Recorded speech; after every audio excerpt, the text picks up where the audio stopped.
Hello, welcome to JupiterAudiobooks.com. I hope you enjoy this audio. Remember that you can find this and many other complete novels visiting our official website, JupiterAudiobooks.com. Get comfortable and enjoy the narration.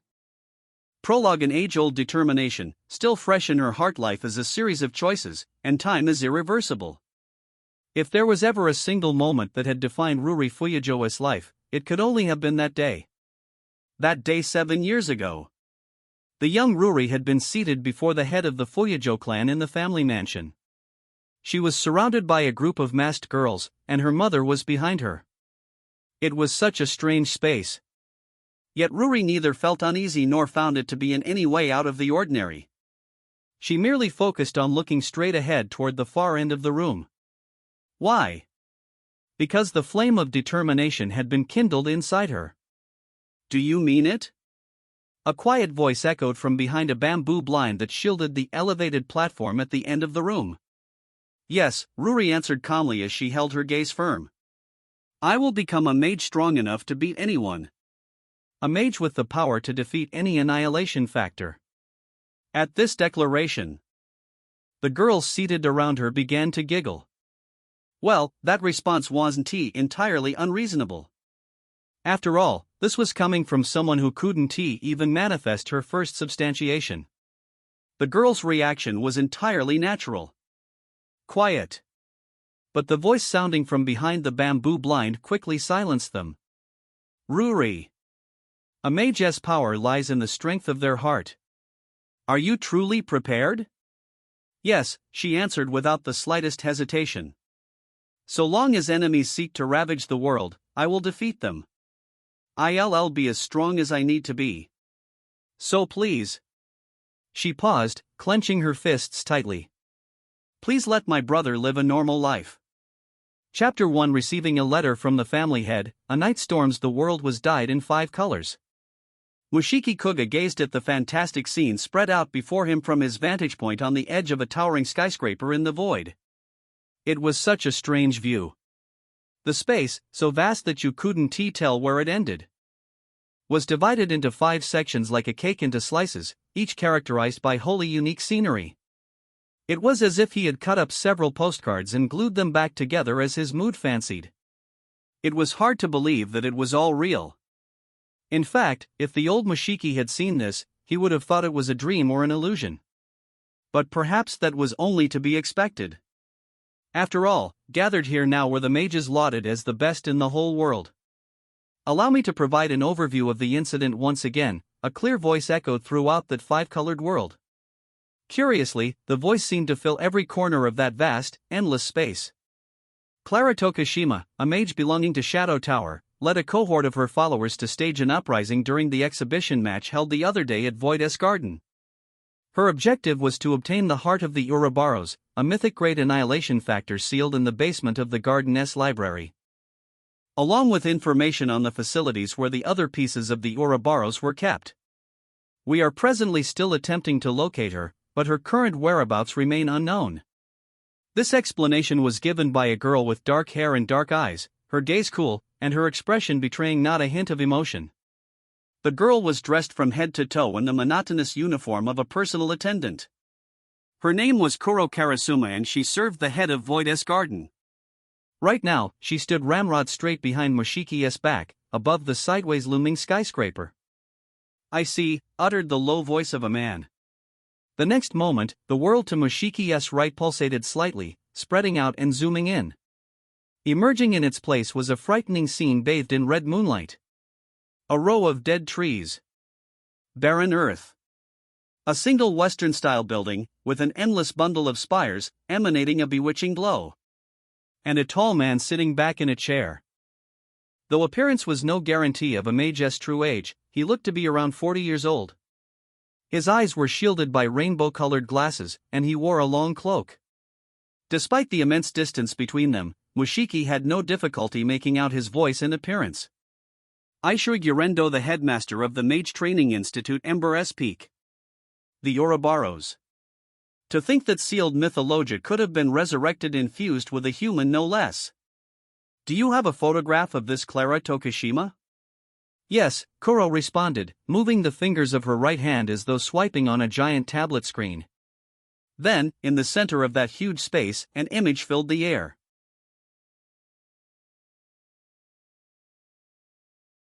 Posing and winking to the camera as if taking a selfie. Frankly speaking, that image was a far cry from the overall mood of this gathering. Couldn't you have found a different picture?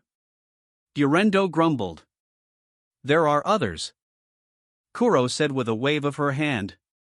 The next moment, the huge image projected in the center of the world was replaced with another, then another. Clara in a peculiar outfit. Clara cosplaying as a maid. The image a stone's throw away from having to be blurred out for decency's sake. Enough! Gurendo growled in resignation. In the end, the first image had indeed been the most mature. Anything else of note? Yes. Her influencer ability converts fame and attention into magical energy. In other words, the more people who know about her and who are aware of her exploits, the greater her power increases. What a headache! So even if we exercise caution, that will only boost her powers? That's right. However, Kuro paused for a moment, moving her hand once more and replacing the projected photograph with a short video clip. Hiya there. And we read back at Clara channel time. Are you having a crazy day, my Clara mates? Right then. So I am thinking of running a little experiment today. Something called Are Immortals Really Incapable of Dying? The video continued, and the mage Clara Tokishima spoke to the audience amid the turmoil on display in a light-hearted manner, complete with exaggerated reactions and gestures. Watching her, Gurendo raised a quizzical eyebrow. What's this? A video, uploaded to the mage-exclusive video website MagiTube just a few hours ago, Kuro said, her eyes downcast. Right. Even with everything that had happened, despite her attack on the garden and her true identity coming to light, Clara continued to post new videos. Of course, we've asked the company responsible for managing the website to suspend her account, but it seems she keeps finding new ways to bypass our restrictions, either by creating new accounts or using those of her followers. It's a game of cat and mouse, I am afraid, Kuro explained. Gurendo rested a hand on his forehead as though battling a migraine. You retelling me that gambling upstart prankster is a mythic great annihilation factor? How rude, judging others by their appearance, sounded a flat electronic voice. The speaker's identity was soon revealed. Just as it had when Gurendo first spoke, the scenery warped, the space to Mushiki's left pulsating and expanding. Spreading out before him was a pixelated video game screen. In the center of that blinking, low-resolution landscape sat a man with somewhat gloomy eyes, hunched over on both knees. Baito Shikimori, headmaster of the Mage Training Institute Twilight City. Though he looked young, like Gurendo, he was another powerful mage fully qualified to attend this conference. That girl is fused with the Ouroboros and has turned more than 100 mages into immortals to attack the garden. That's all that matters. Unnecessary preconceptions can cloud one's judgment. I don't need you to tell me that. I am not about to let my guard down, no matter the foe. Gurendo grumbled back in mild irritation. If I was to judge you by your appearance, I'd say you re a dubious-looking middle-aged man. And you re as garrulous as ever, I see. I don't know what kind of look you re going for, but round sunglasses are taking it a bit too far, if you ask me. Are you ever going to learn when to drop it? Gurendo exclaimed in exasperation. On closer inspection, he seemed more than a little embarrassed, his cheeks having turned bright red. Then, perhaps in response to this exchange, the space to the far right of Mushiki's vision stirred slightly. The scenery reminded him of the interior of a grand Japanese-style building. The sliding Fusima doors, installed in several layers, opened quickly one after the other, revealing a bamboo blind at the very end of the building. Behind it, the silhouette of a figure leaning forward was faintly visible. Whatever the case, the woman's voice began from behind the screen. She was Ao Fuyejo, headmistress of the Mage Training Institute Hollowark. First of all, we should clarify where the responsibility for this debacle lies. Isn't that right, Rindo? At this, the last person joining them flinched. In appearance, she looked to be around 13 or 14 years old, with a fearless countenance and her hair tied in a bun behind her head. Her eyebrows, clearly defined as though to emphasize her strong willpower, were now twisted in a grim expression. Her presence, here in this space, was highly unusual. The reason for that was simple: she was the only figure here who was not the head of a mage training institute. As if to hammer home that point, she was seated in what was possibly a plain conference room bathed exclusively in white. Only a single chair filled that wide expanse. The girl's name was Rindo Shianji, and she was a student at Shadow Tower. There were two main reasons why she, a student, had been invited to this meeting. The first was that she was the great-great-granddaughter and a direct descendant of the tower's former headmaster Kuozaki Shianji. The second was that so many mages at the tower had been turned into immortals during the previous incident. It is true that Saika let Clara Tokushima slip away. But that was only because she was immortal, right? The garden was attacked without warning by more than 100 enemies, but Saika managed to fend them off. That feat should be worthy of praise, not denounced. So, what of the tower? Ao continued, moving as though she were peering at Rindo's face. Are we to believe that no one noticed anything unusual ahead of time, not even with more than 100 mages, the headmaster included, being turned into immortals? Well, Rindo stammered at this pointed remark. Ao, however, looked to be in no mood to lower her weapons. Tell me, Rindo. When did your dear old grandfather stoop to becoming a filthy immortal? Or do you mean to tell me you don't even know that? TCH. What a mess old Shianji has gotten himself caught up in. Incompetence is one thing, but getting turned into an annihilation factor pawn and threatening the whole human race? He would have been better off choosing death. Until now, Rindo had been staring down at her feet in shame, when she suddenly looked up. As the acting representative of Shadow Tower, I am truly, very sorry. I am terribly ashamed for what has happened. I will accept any criticism, any condemnation. But please, I beg of you, take back that insult to my great-great-grandfather's name. Her voice resonated with quiet anger. Her hands were trembling slightly, and her face was dripping with cold sweat. It was little wonder. Of course she resented those remarks, but they had come from the head of another mage training school. Ao was too powerful an opponent for her to dare express an opinion like this directly. It was only natural that she was tense and filled with fear. Yet Ao merely waved the fan clutched in her hand, chuckling in the face of Rindo's determination. A shadow flickered from behind the bamboo blind. Insult? She responded. What a curious thing to say. Does the tower consider it an insult to state the simple fact of the matter? Then what should I say? That Kuozaki Shianji, your institute's headmaster, was a fool for failing to notice a surprise attack coming from one of his own students? Or perhaps he had some ulterior motive involving Clara Tokushima? Either way, he ought to be dead by now, yet he is still alive and well. Rindo, unable to stand this anymore, pushed her chair back and jumped quickly to her feet. Then she crouched low as two bright, gleaming patterns appeared over her hands and shoulders. Her world crest, a pattern that emerged whenever a modern-day mage used one of their substantiation techniques. Second substantiation, meteoric stria. As Rindo said those words, a rugged long sword appeared by her waist.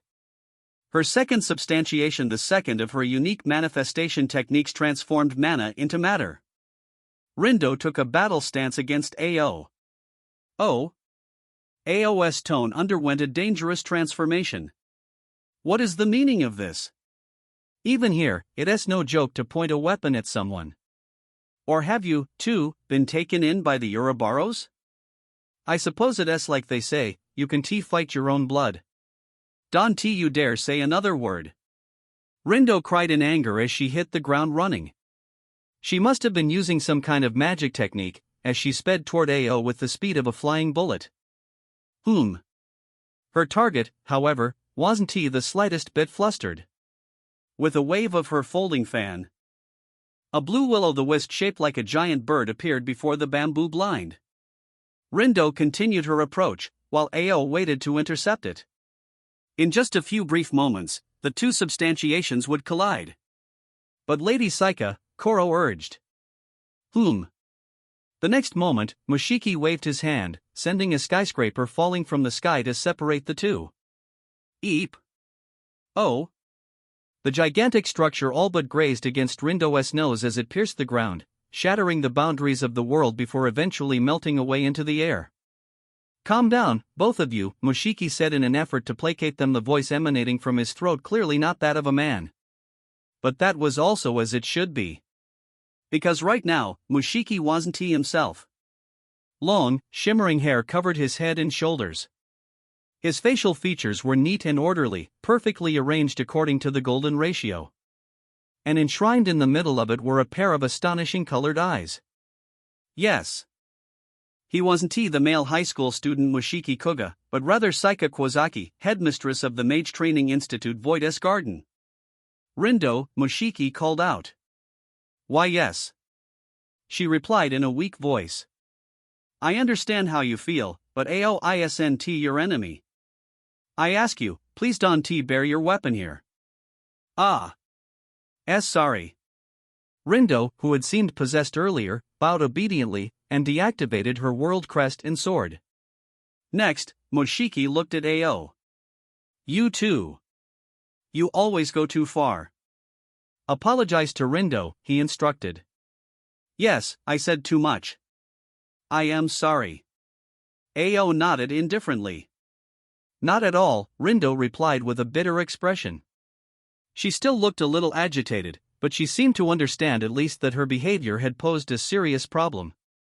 It was perhaps going too far to say that the matter was settled, but both Rindo and Ao seemed to have calmed down for the time being. Seriously, cut it out. Fellow mages quarreling now? What has to become of us? Gurendo interjected. Oh, it is fine, isn't it? So long as they only go at it here. I am kinda interested. I mean, a young mage challenging Ao Fuyajo? Are you kidding? Shikimori countered.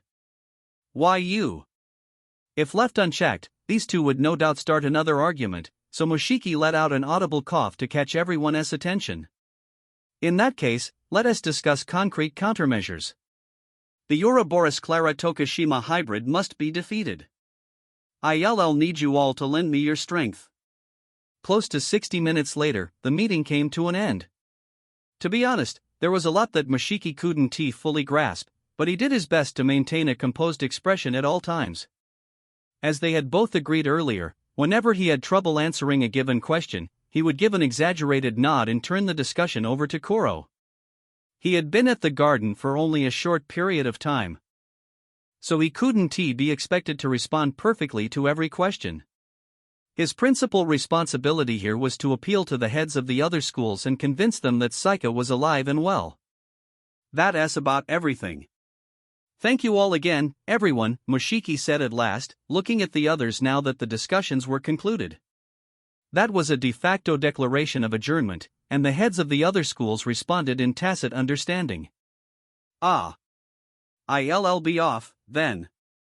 Hopefully next time it will be about a more peaceful matter, Gurendo said with a snap of his fingers, and with that, both he and the red space that he was inhabiting disappeared like a rising mist, leaving only a view of a simple conference room.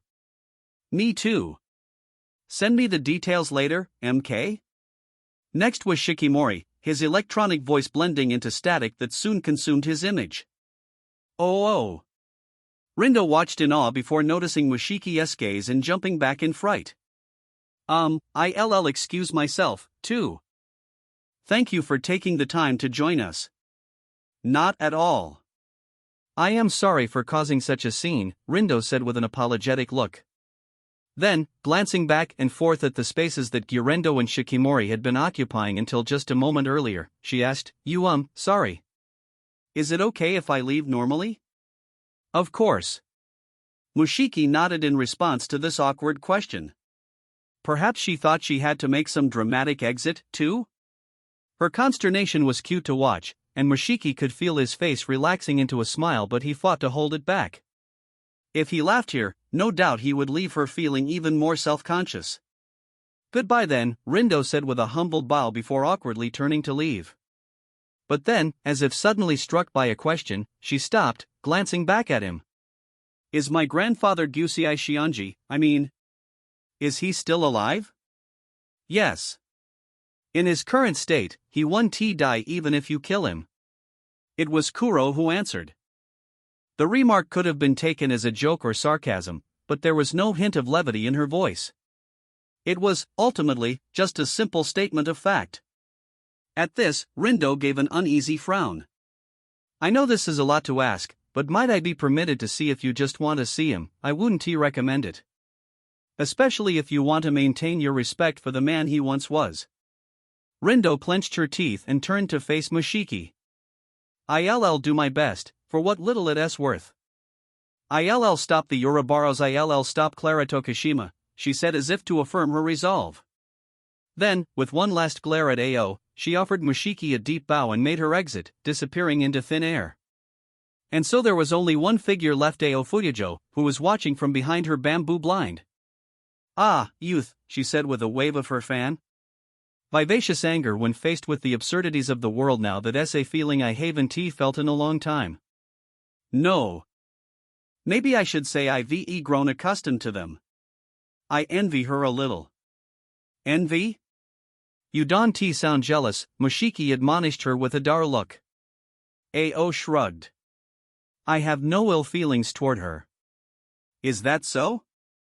Mushiki asked, her eyes narrowed. It was a special talent, in a sense, being able to say all that to someone to whom you held no ill will toward. Yes, of course, Ao answered with a quick nod. It's just, old Shionji is another matter entirely. For him, I've nothing but contempt and disgust. For someone responsible for one of our academies to throw himself on the mercy of an annihilation factor and attack humans. Death would be too good for him. But there's the problem, we can even kill him. Don't hold it against him too much. Mythologia aren't like regular annihilation factors. They exist in a realm that transcends common sense. You know that firsthand, yes? Ao pursed her lips at Mushiki's last remark.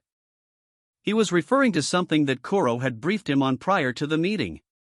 As a mage, Ao had once been involved in the subjugation of another mythic great annihilation factor alongside Saika, the Leviathan. That's precisely why I feel the way I do. We must never lose to those annihilation factors.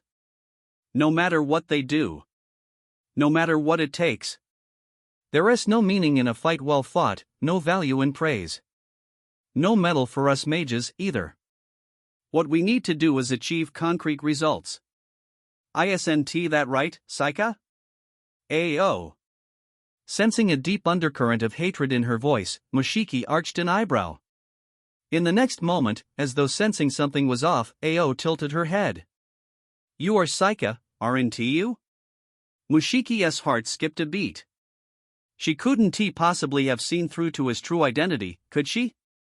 With an astonishing degree of concentration and his paranoid powers of observation, Mushiki had been doing his utmost to reproduce Saika's mannerisms and voice.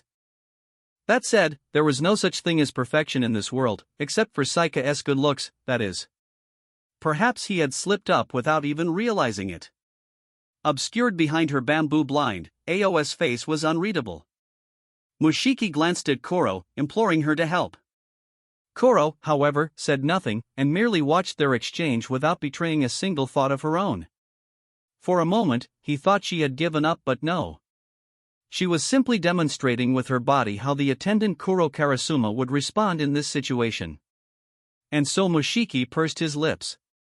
It seems that I've lost my sense of humor since we last saw each other. Or have I become so beautiful that you hardly recognize me? After a long moment, Ao let out a small sigh. Apologies. I said something strange. No, don't let it worry you. Mushiki spoke measuredly, doing his best not to betray the turmoil in his chest. I am glad we had a chance to talk again, Ao continued as she tried to collect herself. If not for this meeting, I would have given you a better welcome. Ah, yes. How about I invite you to tea next time? The best tea available, with cupcakes. Oh, I look forward to it. Let us make it a celebration after defeating the Ouroboros. Then, changing the topic, Ao asked, is Ruri well? That girl hardly ever writes to me. Mushiki felt his eyebrows almost twitch at the sound of that name. That was only natural. Ruri Fuyojo, the student in question, was his younger sister. Then again, it was perfectly natural that she would come up in any conversation with Ao. After all, they both shared the same surname. Much to Mushiki's surprise, the Fuyojos, his own maternal relatives, seemed to be a well-regarded and prestigious family in the magic world. In other words, Ao was a blood relative of both Ruri and himself, though he wasn't sure of the precise nature of their relationship. Oh, don't worry. She seems to be enjoying herself with every passing day. Her abilities are amazing, too. She is already an S-ranked mage. And I enjoy having her around. I see, Ao mumbled meaningfully. Then it is fine. Seeing how she half-forced herself into the garden, it wouldn't do if she didn't achieve results, she said, her face filled with deep emotion as she looked up at Mushiki. Yes, I truly am glad you made it in time. It is nothing. Ao hid her face behind her fan as though to brush aside Mushiki's remark. Then again, that was hardly necessary as her face was already hidden behind a bamboo blind. Well then, it is time I go, too. Ah. See you again soon. Yes. We can allow a mythic great annihilation factor to roam the streets. We bring it down. I'll do everything in my power. With those final words, the space around Ao disappeared, as though consumed by blue flames.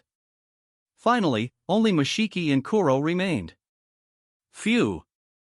A few seconds after realizing they were now alone, Mushiki let out a tired sigh. The tension built up inside him unraveling. At the same time, the horizontal skyscraper on which he was sitting vanished, the space around him returning to its original form. The two were in a bleak conference room awfully empty in appearance, no doubt on account of the sparse furniture and decoration. Well done, Kuro said appreciatively from behind him. Mushiki turned around and gave a forced smile. I hope it went all right. She seemed a little suspicious there at the end. Headmistress Fuyojo is always like that. Even while Lady Saika was still in her prime, she would often say suggestive insinuations and throw barbs for no apparent reason. I see. Once more, Mushiki let out an awkward sigh. But still that's really bad for the heart. As he spoke, he recalled the scene that until a moment ago had stretched out before him, and he glanced down to scrutinize his right hand. A space divided into 5 colors. The dispute between Rindo and Ao. And Saika's towering skyscraper that had brought an end to it. From Mushiki's standpoint, that scene of carnage could very well have ended with someone dying. Even now, his heart was still racing. Kuro, however, was calm. Don't worry. As I explained earlier, no one was actually there. We asked them to stop because, yes, those two fighting would have certainly caused a problem, but even if it had come to bloodshed, they wouldn't have died. Right. Everything that Mushiki had just seen had been simply a projection wrought by magic. In other words, it was a magic-based remote conference. The room seemed to be designed through the application of a technique that changed the surrounding scenery in accordance with the individual accessing it. But part of our consciousness is still connected, right? Is that what you mean? Strong stimuli that would end up having a physical response? It wouldn't kill them, Kuro answered flatly. Right, Mushiki responded, still uneasy. Then again. This probably wasn't a big deal as far as she was concerned. Now then, she continued, changing the subject. While our options are limited, our plan of action has been decided. For now, we must all do what we can. What we can. Yes. That means magic training in the meantime. For you to master Lady Saika's techniques, and to also handle your own techniques, it is imperative that you increase your magic level. Even if Clara Tokushima is found, that knowledge won't do us much good if you cannot fight her properly. Kuro paused for a moment, glancing at her watch. Fortunately, the meeting ended ahead of schedule, so we have time to spare. If we leave now, we may be able to make it to your first class. Let us hurry along and get ready. Only the first half hour is uploaded to YouTube. The transcription was generated with Whisper and censored using Google AI to comply with the platform. This project is completely free at free.jupiteraudiobooks.com, where we upload complete projects and you can make free requests. If you prefer an ad-free experience, want to listen to exclusive novels, or need your requests processed much faster, visit our premium version at jupiteraudiobooks.com. Also, we have a PDF library at euronovels.bokuboi.com. We hope you enjoy it.